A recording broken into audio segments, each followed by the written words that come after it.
তুলবে না। তখন কি করবে বলো, কি করবে? না না না, আপনি এই সমস্ত কথা কি করে জানেন? কিন্তু শিউলি ছাড়া আর কেউ জানে না আপনি কি করছেন।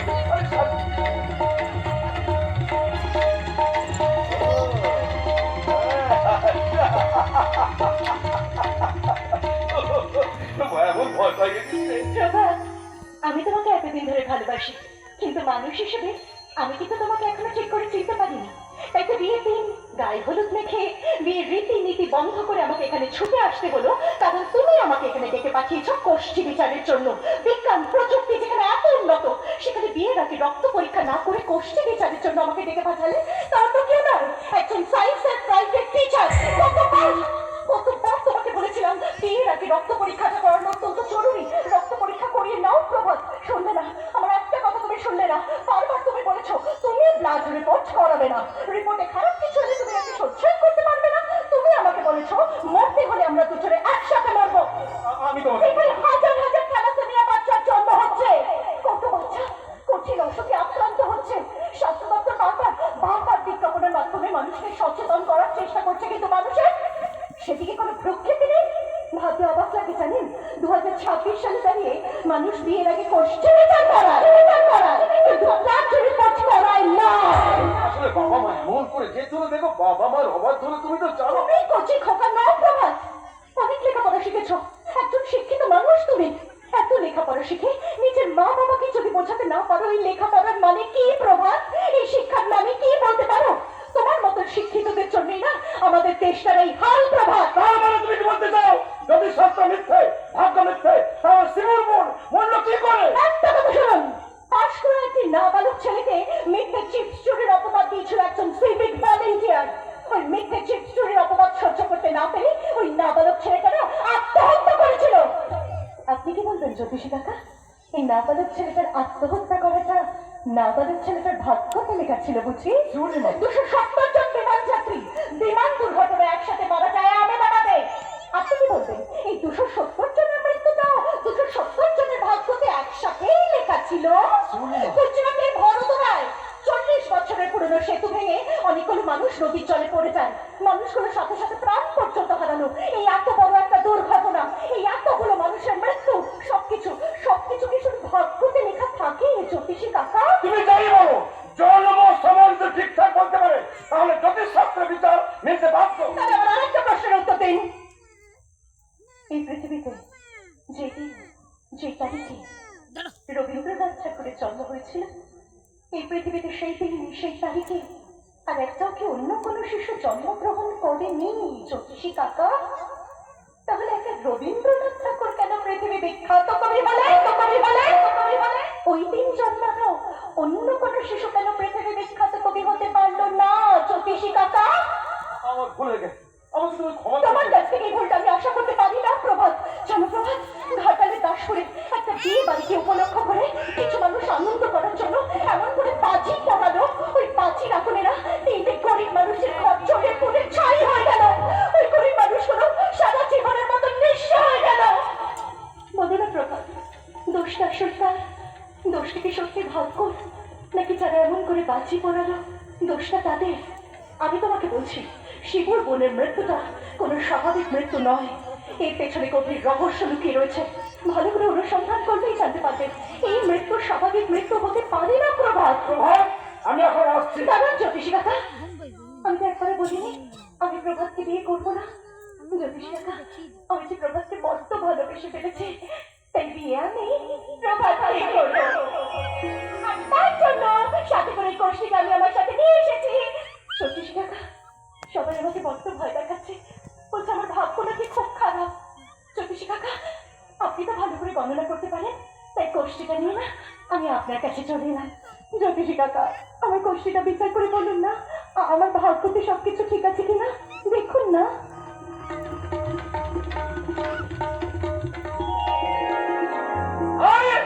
খুব ভালো আছো প্রভাত, তোমার ছক আমি জানি, কোনো সমস্যা নেই, তোমাদের দাম্পত্য জীবন সুখের হবে, তোমরা ভালো থেকো। এখন আমি আসছি, হ্যাঁ এই কোষ্ঠীতে যাচ্ছি, পরে বিস্তারিত ভাবে বুঝিয়ে বলবো। আমি তোমার বাড়ি হয়েই যাবো, আসছি প্রভাত। একটা চিন্তা ভিড় তো আরে বাবা ক্ষমা তো চেয়ে নিয়েছে, এখনো রাগ করে তুমি জানো বাড়ি ভর্তি আত্মীয় স্বজন মশাই, আর আমি আমি কাউকে কিছু না জানিয়ে চলে এলাম।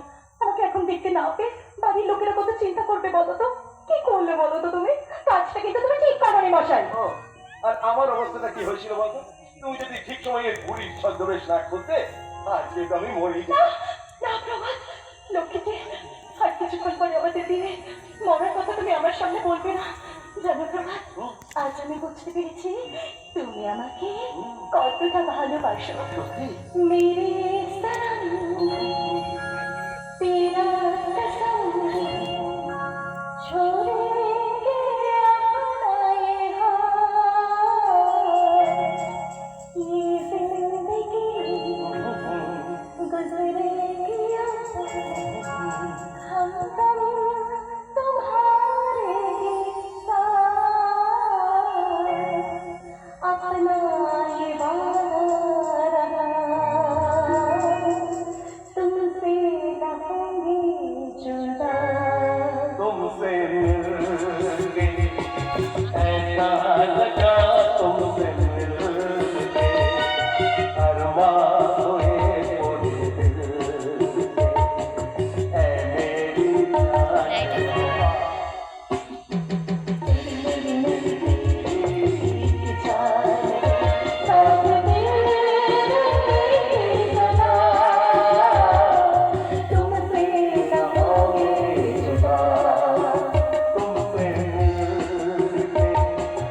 ऐसा लगा, तुमसे मिलके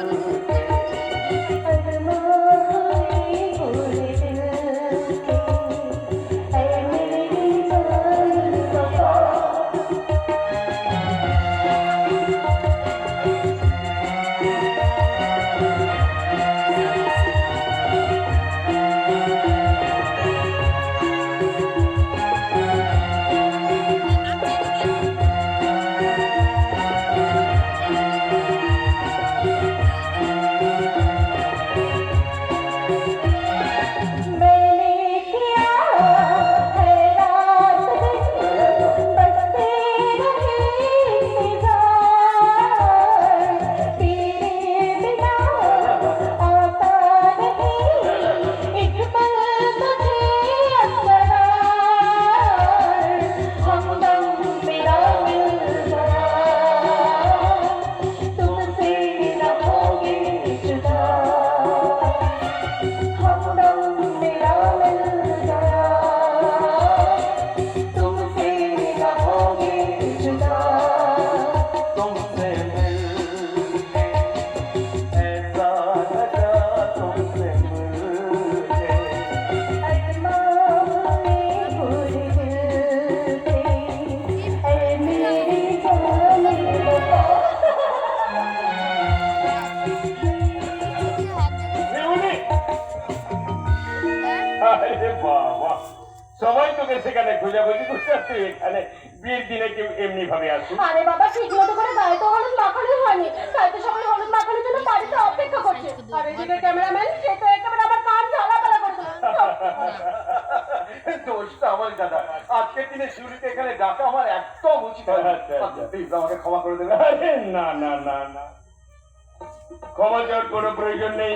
তুমি আমাদের বাড়ির বড় জামাই হতে চলেছো। একটা কথা, গধূলি লগ্নে কি সময় মতো আসতে হবে কিন্তু। আর শোনো, বরযাত্রী কিচ্ছু ভেবো না, যত খুশি আসতে পারে। হ্যাঁ, সেরকম ব্যবস্থা আমার করা আছে।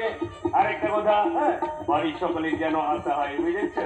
ঠিক আছে, আপনি কোনো চিন্তা করবেন না, সবাই একদম ঠিক সময় উপস্থিত হয়ে যাবে। এই এখন আমি চলি, বাড়িতে অনেক কাজ আসলো না। এসো ভাই, এসে আরে কি শিউলি, তুই এখনো দাঁড়িয়ে আছিস যে? আচ্ছা শিউলি, তুই সত্যি করে বলতো, তুই কি এমনি এখানে দেখা করে চলে এসেছিলি নাকি অন্য কোনো কারণে? কারণটা আমি বলে দিচ্ছি দাদা। আসলে আমাদের বাড়িতে জ্যোতিষ ভক্ত পিছিয়ে আছেন, সারাক্ষণ জ্বালিয়ে খাচ্ছে। উনিই তো আমার বাবা মার মধ্যে বিষ ঠেলে দিন, তাই ওনার কথা মতো দাদা আসতে বাধ্য হয়েছিল। বুঝতেই পারছেন, বিয়ের অনুষ্ঠান সবার মন না জোগালে মুশকিল। এই কথাটা তুমি ঠিক বলেছো ভাই। পাড়া প্রতিবেশী আত্মীয় স্বজন নিয়ে আমিও কি কম যন্ত্রণা বোধ করছি। আচ্ছা সূর্য, হ্যাঁ বলুন। এই সূর্য কি ব্যাপারে বলো তো, শিউরি তো বললো না। যাক, জ্যোতিষ কাকা বাড়িতে জানিয়ে দিয়েছে, খুব ভালো হবে। তাই সবাই আনন্দ দিতে ওরা। তাই নাকি? যাক, একটু শান্তি পেলাম। আমার তিল করে বড় করে আমাদের ঘরে লক্ষ্মী বোনটা আজ অন্যকর ঘরে লক্ষ্মী হতে যাচ্ছে। দাদা বিয়ের এই পবিত্র বন্ধনে চিরজীবী হয়ে সুখে শান্তিতে গড়ে উঠুক তোর জীবন। দাদা গো, ওরে বোন, কষ্ট হলেও সব দাদাকেই তো তোর বোনকে পরে হাতে তুলে দিতে হয় রে বোন, পরে। দাদা দাদা অনেক দেরি হয়ে যাচ্ছে, কিন্তু বাড়িতে সবাই অপেক্ষা করছে তো। চলো চলো তাড়াতাড়ি বাড়ি ফিরে চলো। বোন কিন্তু একদম কথাটা ঠিক বলেছে, এবার আমাদের বাড়ি ফেরা উচিত। শোন, আমরা বাড়ি যাচ্ছি, তোরাও কিন্তু তাড়াতাড়ি বাড়ি আয়। দাদা চলো চলো চলো তাড়াতাড়ি বাড়ি যাওয়া যাক।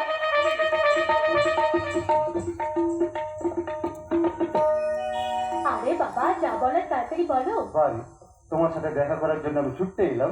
শুধু ছুটে এলো হবে না মশাই, দাদার বিয়েতে একটা শিক্ষা হলো তো। তবে প্রেম করার আগে গোষ্ঠী বিচার করা উচিত। বুঝেছি বুঝেছি, সময় বুঝে ঠক্কর দিচ্ছ তো। ঠিক আছে, সময় আসো, আমিও বুঝিয়ে দেবো। তাই দিমাস দিন যায় তোমার আশায়, দিন গুনি আমার মনে, স্বপ্ন দিন জীবনে আসবে কখন।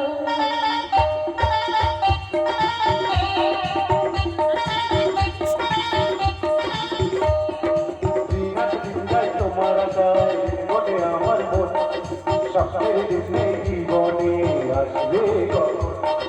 দিন যায় তোমার আশায়, জীবনে আমার মন, স্বপ্নের দিনে জীবনে আসবে কখন। আশা তোমায় বলে সাথী ছাড়া রাতে শূন্য জীবন। দিন যায় তোমার আশায়, জীবনে আমার মন, স্বপ্নের দিনে জীবনে আসবে কখন, আসবে কখন, আসবে কখন।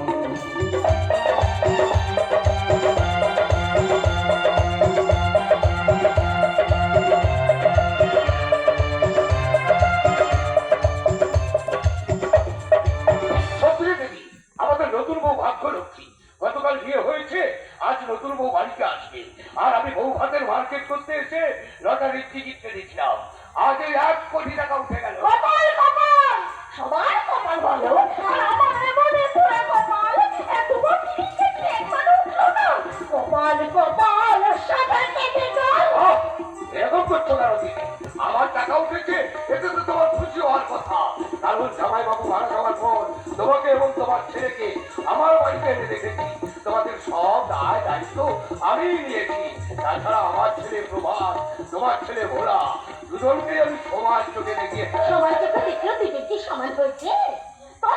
তোর ছেলে বিজ্ঞানী শিক্ষক ছেলে পড়াচ্ছে, আর আমার ছেলেটা কেমন কপাল সাথে কেটে গেল। এর জন্য দুঃখ করিস না দিদি। যে যেমন কর্ম করেছে ভগবান তাকে সেইভাবে পাঠিয়েছে। তুই ঈশ্বরকে দাও। হাজার মাত্রা কি প্রতিদিন সকালে কপালে এত বড় করে ফোঁটা কাটি, হাজার বার লোকে কপালে চন্দন ঘষে ঘষে কপালের পরিবর্তন করতে পারলাম না। পোড়া কপাল, কপালে চন্দন ঘষে কপাল পরিষ্কার না করে নিজের মনটাকে পরিষ্কার কর, তখন বুঝবি কপালের কোনো দোষ নেই, সবই ভগবানের ইচ্ছে।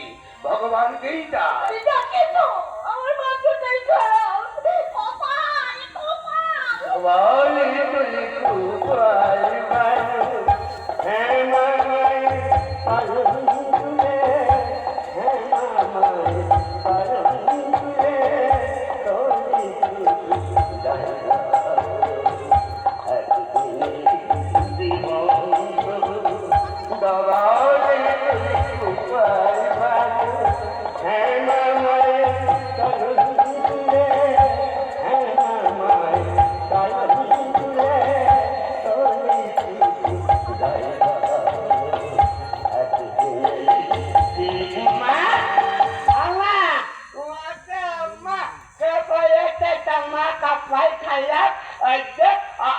আমি গানটা গেয়েছে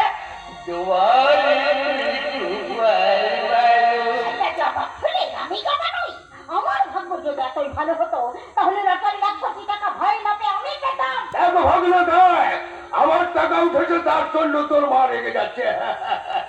আমি বললাম মন দিয়ে ভগবানকে ডাক, নিশ্চয়ই পাবি। না, ভগবান বলে কিছু নেই। ভাগ্য বটিয়ে খাওয়াবে না, ভগবান বটিয়ে খাওয়াবে না। খাবি তো খেতে পাবি। সাথে খেতে গাল বলি তুই যখন বছর তখন তো খেতে রোজগার করতে পারো। তাহলে করবা খালা দেবে জীবন্ত শুধু গালা গাই দিলে মামা ঘালে বসে খেলে কাটকি থেকে কেটে খাবো। তুমি আজকে যখন বলে টাকা না বাঁচে খেতেই খাবো। তুই খেটে খাবি বাবা? কি করবি বাবা? কত চেষ্টা করলাম, লেখাপড়া তো শিখলি না। মামা তো আচ্ছা বাকা আমি নাই মামা দেবে গাল খাটবো। মানে খরচা করলে মোটা মোটা বউ খাতা কিনে কষ্ট করলে লাল দেখে করলে ঠিক হয়ে বেশি চাকরির জন্য অন্যায় করতে হয়। অর্থাৎ সেই টাকায় যদি চাকরি কিনতে পাওয়া যায় আমি কষ্ট করলে পড়তে যাবো কেন? সাথে খেতে গাল বলি তাই যদি হতো তাহলে তো ডিগ্রি অর্জন করতো না। আগো সামান্য তালে ডিগ্রি দাম আছে, ছোট ধরিলে তামাতালা মাপায় আর কাপালা ডিগ্রি 45 ডিগ্রি তামাতালায় ওই বিখ্যাত ভবনের সামনে বসে ধর্না ধরিতে বলি কাটিতে। তাহলে সে ডিগ্রি থাকতে কি নাম? ভুলে লেখাপড়া না শিখে বর্তমান দিনে তুই কি করে খাবি? একটা দিন মায়া গালা কাল খাইয়া বলা হয়ে আছি, আবার থেকে না হয় আপনি কে গালা গাল খাবো। বলে হাসছিস কেন? নেতা হবো আমি যত গালা গাল দেখবো আমার অ্যাকাউন্টে ততই জমবে। তখন দেখবে মা তোমার এই ফালতু মালটার পেছনে কত সুন্দরী মেয়েরা লাইন মারবে। এই জন্যই বলে ধনা খোরাক 3 গুণ বাড়া। যে ভালো করে চলতে পারে না সে হবে নেতা। আগো আমার তোমার ছেলে বলা খোলা মানে কথা বলি দাদা দাদা মানে ভক্ত আসলে না নিজের পেটে ছেলে তো সেনা বলো থাকতো। আসলে আমি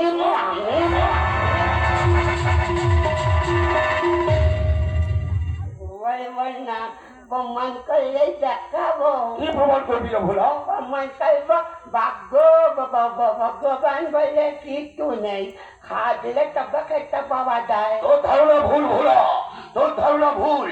ভাগ্য ভগবান যদি না থাকতো তাহলে লটারি থেকে আমার 1 কোটি টাকা উঠতো। আমার মামা তো তোমার নাতালি টিকিটে তোমার নাম লেখাতে। দুর্বোকা, নাম লেখা থাকবে কেন? যার কাছে টিকিট তারই টাকা। টিকিটটা যদি আমি নিই তোকে দেবো কেন? বারে সেই ছোট বেলা থেকে তোমার কাছে আবদার করে দাঁড়িয়েছি, তুমি থাক দিয়েছ।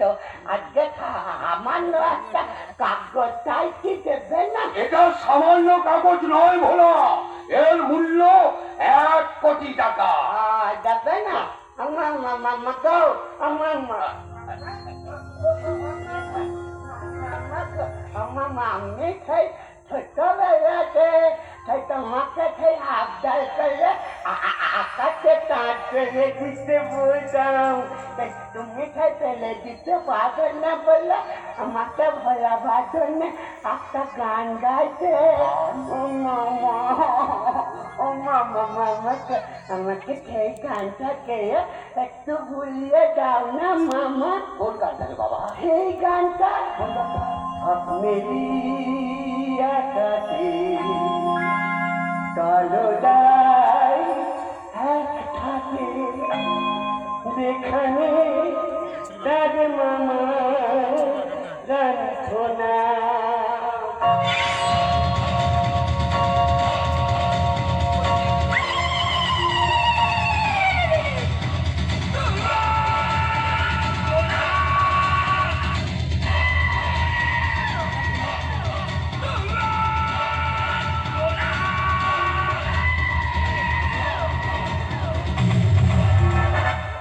করে আমার ভাইটাকে তুই খুন করলি? মাগো আমি তোমার ছেলে বললা খোকা খোকা মনে কথা বলি গালা মানে ভক্ত আসলে না বর্তমান যুগে নিজের পেটে খেলে তো সেনা ভালো থাকতো আসলে আমি মালটা বড় বিখ্যাত মামা গো এখন তোমার ভাইয়ের নকটা দেখে আমাকে গালা গাল দেবে নাকি এক দিয়ে আরে ওরা তোকে আমার কাঁদি জানো তুই আমার পেটের ছেলে। আরে ভাই চাপারে ছাড়ো, ও তার ফিরে আসবে না। ও বাবা বাবারে আমার টিকিটটা দিয়ে বাবা। তুই তো আমার শোনো বাবা, আমার মেয়ে বাবা, আমার লুকি বাবা, দাও দাও দাও দাও। আমার তোমাকে একটা প্রণাম করবো কেন? মানে এতদিন তো শুধু গালাগাল দিত এরকম করলে আজল করলে বাবা বাবা ভালো বেটে কোথা তো কোনোদিন বলনি না গো তোমার মতো মায়ের পেটে না জন্মালে না আমার মতো বিথাক্ত মাল হতো না তাই দেখুন